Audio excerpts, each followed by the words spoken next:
Hello everyone, welcome back to my channel. ಇವತ್ತಿನ ವಿಡಿಯೋದಲ್ಲಿ ನಾನು ಜೋಳದ ರೊಟ್ಟಿಯಿಂದ ಪಿಜ್ಜಾನ ಮಾಡ್ತಾ ಇದ್ದೀನಿ. ಪಿಜ್ಜಾ ಮಾಡಲಿಕ್ಕೆ ಮೊದಲು ಬೇಕಾಗಿರೋದು ನಮಗೆ ಜೋಳದ ರೊಟ್ಟಿ. ಆ್ಯಂಡ್ ಟಾಪಿಂಗ್ಸ್ಗೆ ನಾನು ಇಲ್ಲಿ ಈರುಳ್ಳಿ, ಟೊಮ್ಯಾಟೊ, ಕ್ಯಾರೆಟ್, ಮೆಣಸಿನ್ಕಾಯಿ, ಕೊತ್ತಂಬರಿ ಸೊಪ್ಪನ್ನ ಯೂಸ್ ಮಾಡ್ತಾ ಇದ್ದೀನಿ.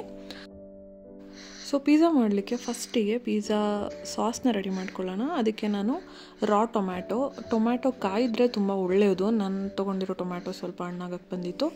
ಆ್ಯಂಡ್ ಮೆಣಸಿನ್ಕಾಯಿ, ಒಂದು ಬೆಳ್ಳುಳ್ಳಿ ಆ್ಯಂಡ್ ಒಂದು ಈರುಳ್ಳಿನ ತೊಗೊಂಡು ಅದನ್ನು ನೀರಲ್ಲಿ ಚೆನ್ನಾಗಿ ಬೇಯಿಸ್ಕೊಳ್ತಾ ಇದ್ದೀನಿ. ಬೇಯಿಸ್ಕೊಂಡ್ಮೇಲೆ ಇದನ್ನು ಗ್ರೈಂಡ್ ಮಾಡಬೇಕು.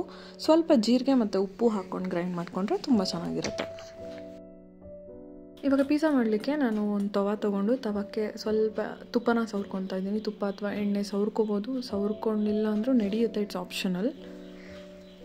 ಬಟ್ ತುಪ್ಪ ಸವರ್ಕೊಂಡ್ರೆ ಅದರದ್ದು ಫ್ಲೇವರ್ ತುಂಬ ಚೆನ್ನಾಗಿರುತ್ತೆ. ಸೊ ಇವಾಗ ತವಾ ರೆಡಿಯಾಗಿದೆ. ನೆಕ್ಸ್ಟು ಜೋಳದ ರೊಟ್ಟಿನ ತೊಗೊಂಡು ತವಾ ಮೇಲೆ ಹಾಕ್ಕೋಬೇಕು. ಸೊ ರೊಟ್ಟಿನ ಹಾಕ್ಕೊಂಡ್ಮೇಲೆ ರೊಟ್ಟಿನ ಫೋರ್ಕಿಂದ ಅಲ್ಲಲ್ಲಿ ಸ್ವಲ್ಪ ಚುಚ್ಚಬೇಕು.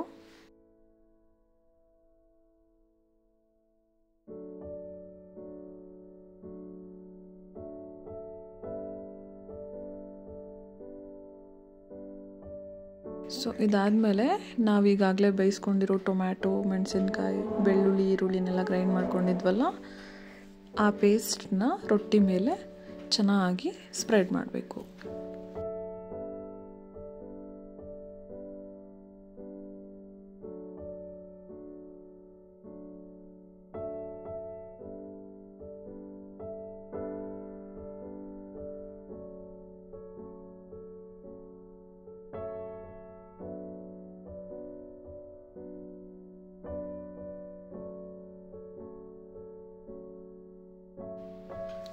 ಸೊ ಈ ಟೊಮ್ಯಾಟೊ ಪೇಸ್ಟ್ ಎಲ್ಲ ಚೆನ್ನಾಗಿ ಸ್ಪ್ರೆಡ್ ಆದಮೇಲೆ ಒಂದೊಂದೇ ನಮ್ಮ ಟಾಪಿಂಗ್ಸ್ನ ನಮ್ಗೆ ಯಾವ ಥರ ಬೇಕೋ ಆ ಥರ, ಪಿಜ್ಜಾಗೆ ಹೆಂಗೆ ಟಾಪಿಂಗ್ಸ್ ಮಾಡ್ತಾರೋ ಆ ಥರ ಎಲ್ಲದನ್ನು ನೀಟಾಗಿ ಜೋಡಿಸ್ಕೊಳ್ಳೋದು. ನಾನಿಲ್ಲಿ ಈರುಳ್ಳಿ ಮತ್ತು ಟೊಮ್ಯಾಟೊ, ಕ್ಯಾರೆಟ್ ಆ್ಯಂಡ್ ಗ್ರೀನ್ ಚಿಲ್ಲಿನ ಯೂಸ್ ಮಾಡ್ತಾ ಇದ್ದೀನಿ.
ಒನ್ಸ್ ಟಾಪಿಂಗ್ಸ್ ಎಲ್ಲ ಇಟ್ಟಾದಮೇಲೆ ಚೀಸ್ ಹಾಕ್ಕೊಳ್ತಾ ಇದ್ದೀನಿ. ನನ್ನ ಹತ್ರ ಸ್ಲೈಸ್ ಚೀಸ್ ಇತ್ತು, ಅದನ್ನೇ ನಾನು ಕಟ್ ಮಾಡಿಕೊಂಡು ಈ ಥರ ಯೂಸ್ ಮಾಡ್ತಾಯಿದ್ದೀನಿ. ಸ್ಲೈಸಸ್ನ ಇಟ್ಟರೆ ಒಂದೇ ಹತ್ರ ಚೀಸ್ ಉಳ್ಕೊಂಡ್ಬಿಡುತ್ತೆ, ಅದಕ್ಕೆ ನಾನು ಸ್ಲೈಸ್ನ ಕಟ್ ಮಾಡಿಬಿಟ್ಟು ಎಲ್ಲ ಕಡೆ ಹಾಕ್ಕೊತಾ ಇದ್ದೀನಿ. ಸೊ ಚೀಸ್ ಆದಮೇಲೆ ಇನ್ಸ್ಟೆಡ್ ಆಫ್ ಆರಿಗ್ಯಾನೋ ನಾನಿಲ್ಲಿ ಓಮ್ ಕಾಳನ್ನ ಯೂಸ್ ಮಾಡ್ತಾಯಿದ್ದೀನಿ. ಓಮ್ ಕಾಳು ಫ್ಲೇವರ್ ನಂಗೆ ತುಂಬ ಇಷ್ಟ, ಅದಕ್ಕೆ ನಾನು ಅದನ್ನು ಯೂಸ್ ಮಾಡ್ತಾಯಿದ್ದೀನಿ. ಸೊ ಫೈನಲಿ ಲಾಸ್ಟ್ ಟಾಪಿಂಗ್ ಕೊತ್ತಂಬರಿ ಸೊಪ್ಪನ್ನ ಹಾಕಿ ಚೀಸ್ ಮೆಲ್ಟ್ ಆಗೋದಕ್ಕೆ ಅಂತ ಲಿಡ್ನ ಕ್ಲೋಸ್ ಮಾಡಿ ಇಡ್ತಾ ಇದ್ದೀನಿ. ಒಂದು 5 ಮಿನಿಟ್ಸ್ ಬಿಟ್ಟರೆ ಚೀಸೆಲ್ಲ ಮೆಲ್ಟ್ ಆಗಿರುತ್ತೆ. ತುಂಬ ಹೈ ಫ್ಲೇಮಲ್ಲಿ ಇಡೋದೇನು ಬೇಡ, ಮೀಡಿಯಮ್ ಫ್ಲೇಮ್ ಅಥವಾ ಲೋ ಫ್ಲೇಮಲ್ಲಿ ಇಟ್ಕೊಂಡು ಚೀಸ್ ಮೆಲ್ಟ್ ಆಗೋವರೆಗೂ ವೆಯ್ಟ್ ಮಾಡ್ಬೋದು.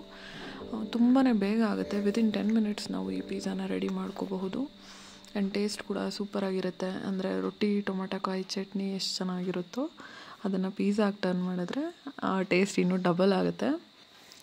ಸೊ ಮನೆಯಲ್ಲಿ ಮಾರ್ನಿಂಗ್ ರೊಟ್ಟಿ ಉಳಿದಿದ್ದಾಗ ಈವ್ನಿಂಗ್ ಸ್ನ್ಯಾಕ್ಸ್ಗೆ ಈ ಥರ ಪಿಜ್ಜಾ ಮಾಡ್ಕೋಬಹುದು. ನೀವು ಕೂಡ ಮನೇಲಿ ಒಂದು ಸಲ ಟ್ರೈ ಮಾಡಿ ನೋಡಿ, ಹೇಗೆ ಬಂತು ಅಂತ ಕಮೆಂಟ್ ಮಾಡಿ ತಿಳಿಸಿ.